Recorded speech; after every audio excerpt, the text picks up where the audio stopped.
Van Life Rocks. My name is Ray and welcome back to the channel. Day number 1025, living in my van. And in this video I want to give you a general tour of my solar system that I have in my van. I have 500 watts of solar on the roof, 310 amp hours worth of battery. And this video I want to give you some tips and tricks on the wiring and how I installed it without drilling any holes in the roof. And if you missed the video on how I installed my flexible solar panels, make sure you watch that. I'll leave a link down below for you to watch. But I'm going to give you a general view of what the whole entire solar system that I have here in my van. All right, let's go. Van Life rocks. Okay, up here on the roof I have 500 watts of solar panels wired in series. That way the voltage increases but the amps stay the same. I can get about 85 to 100 volts of energy and keeping the amps at right around 5 to 6 amps.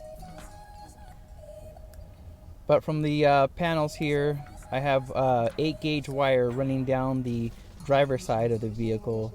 And the reason for that is I wanted to keep all the electricals and all the wiring on one side of the vehicle. The wires run down along behind the lights here. And if you have a GMC or a Chevy van, there's going to be a porthole here on the left side so that you could run your wires into the vehicle without drilling any holes to get the wires into your van. As the wires come off of the roof into the van, it goes directly into a 30 amp circuit breaker. So if I need to work on the solar panels or on the charge controller, I could turn off that circuit breaker before the wires go directly into the Renogy 40 amp charge controller, which is the silver box on the top right side there. But on the basically the left side of the this panel here is positive, and on the right bottom side, all the wires at the bottom are negative. So from the batteries, the negative comes into this negative bus bar. So all these black wires here are all negative. From there it goes to the devices. Okay, I'm going to freeze it right there.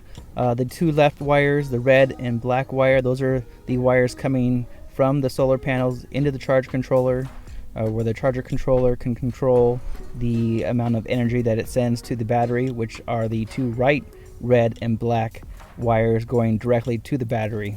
From the batteries, the positive wire goes to this circuit breaker. It's a 100 amp circuit breaker, so I could actually shut off the whole entire system with a switch right here. From the circuit breaker, the positive wire goes to this fuse box, and from here all the fuses are in place based on the device.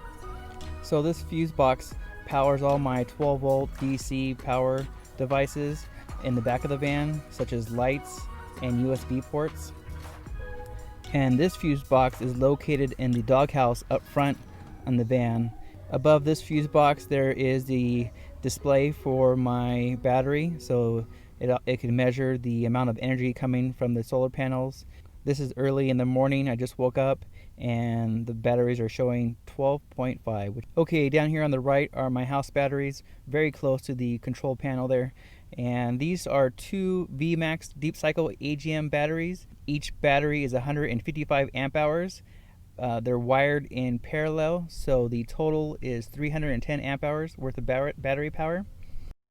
I have a pure sine power inverter, and this is providing 600 watts of AC power to two 10-foot extension cords, which I could run AC power anywhere inside and basically outside the van. Right next to the power inverter I have a battery charging station, and that's to charge my batteries for my drone. Okay guys, thank you for watching the video. If you guys have any questions, just leave them in the comment section down below and I will answer them for you. Until then, Van Life rocks.